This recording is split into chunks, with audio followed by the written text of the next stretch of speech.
ಪರಶುರಾಮನ ಪುತ್ಥಳಿನ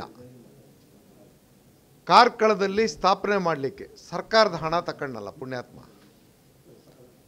ಕಂಚಿನ ಪುತ್ಥಳಿ ಮಾಡ್ತೀನಿ ಅಂತ ಟೆಂಡರ್ ಮಾಡಿರೋದು. ಏನು ಮಾಡಿರೋದಲ್ಲಿ ಇವಾಗ POP ಪುತ್ಥಳಿ ಮಾಡಿ ಕಿತ್ತಿ ಬಿಸಾಕಿದ್ದಾರೆ ಅಲ್ಲಿ. ಆ ದೊಡ್ಡ ಮನುಷ್ಯನ ಬಗ್ಗೆ ಇಲ್ಲಿ ಪ್ರಸ್ತಾಪ ಮಾಡ್ತಿರಲ್ಲ. ರಾಷ್ಟ್ರ ಧ್ವಜನ ತಾಲಿಬಾನ್ ಧ್ವಜ ಅಂತ ಹೇಳಿದ್ದಾನೆ CT ರವಿ ಅಯೋಗ್ಯ. ಒಬ್ಬ CT ರವಿನ ಅಯೋಗ್ಯ ಅಂತ ನಾನು ಓಪನ್ ಆಗಿ ಕರಿತೀನಿ. ಯಾಕೆ ಗೊತ್ತಾ? ರಾಷ್ಟ್ರ ಧ್ವಜನ ತಾಲಿಬಾನ್ ಧ್ವಜ ಅಂತ ಹೇಳಿದ್ದಾನೆ. ನಾಲ್ಗೆ ಹಿಡ್ತಾ ಇರಲಿ ಅವನಿಗೆ. ಏನಂತ ಕರಿತಾ ಇದ್ದಾನೆ ಅವನು ಭಾರತದ ರಾಷ್ಟ್ರೀಯ ಧ್ವಜನ? ನನ್ನ ಎಲ್ಲ ಮಾಧ್ಯಮ ಸ್ನೇಹಿತರು ಕೇಳ್ತೀನಿ, ಯಾವ ವಿಚಾರಕ್ಕೆ ಅವರು ಪ್ರಚೋದನೆ ಕೊಡೋಕೆ ಬರ್ತಾ ಇದ್ದಾರೆ? ಏನ್ರಿ ರಾಷ್ಟ್ರಕ್ಕೆ ಅವಮಾನ ಮಾಡ್ತಾ ಇದ್ದಾರೆ, ಧ್ವಜಕ್ಕೆ ಅವಮಾನ ಮಾಡ್ತಾರೆ, ಹೆತ್ತ ತಾಯಿಗೆ ಅವಮಾನ ಮಾಡ್ತಾರೆ. ಹೌದು, ಮಾಡ್ತೀವಿ, ಈಗ ಮಾಡೇ ಮಾಡ್ತೀವಿ. ನಮ್ಮ ಸರ್ಕಾರ ನಾವು ಯಾಕ್ರೆ ಭಯ ಪಡ? ಅವರು ನಾವು ಗಂಡಸು ಮಕ್ಕಳು ನೋಡಿ, ಅವೆಲ್ಲ ನೋಡಿ ಹೇಳ್ತೀನಿ ತಿಳ್ಕೊಳ್ಳಿ. ಯಾಕೆ ಈ ವಿಚಾರ ಹೇಳ್ತೀನಿ? ರಾಷ್ಟ್ರೀಯ ಭಾವನೆ ಬಂದಾಗ ದೇಶಕ್ಕೆ ಪ್ರಾಣ ಕೊಡೋಕೆ. ಸಂದೇಶ್ ಲಾಂಡ್ರಿ ಬಿಸ್ನೆಸ್ ಮೂಲಕ ತಿಂಗಳಿಗೆ 1 ಲಕ್ಷದವರೆಗೆ ಗಳಿಸ್ತಿದ್ದಾರೆ. ನೀವು ಕೂಡ ಅವರಿಂದ ಕಲಿಬೇಕಾ? ಅವ್ರ ಜೊತೆ ವಿಡಿಯೋ ಕಾಲ್ನಲ್ಲಿ ಮಾತಾಡಬೇಕಾ? ಈಗಲೇ ಫ್ರೀಡಮ್ ಆ್ಯಪ್ ಡೌನ್ಲೋಡ್ ಮಾಡಿ. ನಾವು ತಯಾರಿದ್ದೀವಿ.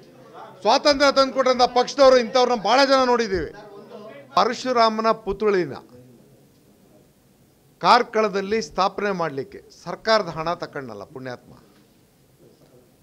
ಕಂಚಿನ ಪುತ್ಥಳಿ ಮಾಡ್ತೀನಿ ಅಂತ ಟೆಂಡರ್ ಮಾಡಿರೋದು. ಏನು ಮಾಡಿರೋದಲ್ಲಿ ಇವಾಗ POP ಪುತ್ಥಳಿ ಮಾಡಿ ಕಿತ್ತಿ ಬಿಸಾಕಿದ್ದಾರೆ ಅಲ್ಲಿ. ಆ ದೊಡ್ಡ ಮನುಷ್ಯನ ಬಗ್ಗೆ ಇಲ್ಲಿ ಪ್ರಸ್ತಾಪ ಮಾಡ್ತಿರಲ್ಲ. ರಾಷ್ಟ್ರ ಧ್ವಜನ ತಾಲಿಬಾನ್ ಧ್ವಜ ಅಂತ ಹೇಳಿದ್ದಾನೆ CT ರವಿ ಅಯೋಗ್ಯ. ಒಬ್ಬ CT ರವಿನ ಅಯೋಗ್ಯ ಅಂತ ನಾನು ಓಪನ್ ಆಗಿ ಕರಿತೀನಿ. ಯಾಕೆ ಗೊತ್ತಾ? ರಾಷ್ಟ್ರ ಧ್ವಜನ ತಾಲಿಬಾನ್ ಧ್ವಜ ಅಂತ ಹೇಳಿದ್ದಾನೆ. ನಾಲ್ಗೆ ಹಿಡ್ತಾ ಇರಲಿ ಅವನಿಗೆ. ಏನಂತ ಕರಿತಾ ಇದ್ದಾನೆ ಅವನು ಭಾರತದ ರಾಷ್ಟ್ರೀಯ ಧ್ವಜನ? ನನ್ನ ಎಲ್ಲ ಮಾಧ್ಯಮ ಸ್ನೇಹಿತರು ಕೇಳ್ತೀನಿ, ಯಾವ ವಿಚಾರಕ್ಕೆ ಅವರು ಪ್ರಚೋದನೆ ಕೊಡೋಕೆ ಬರ್ತಾ ಇದ್ದಾರೆ?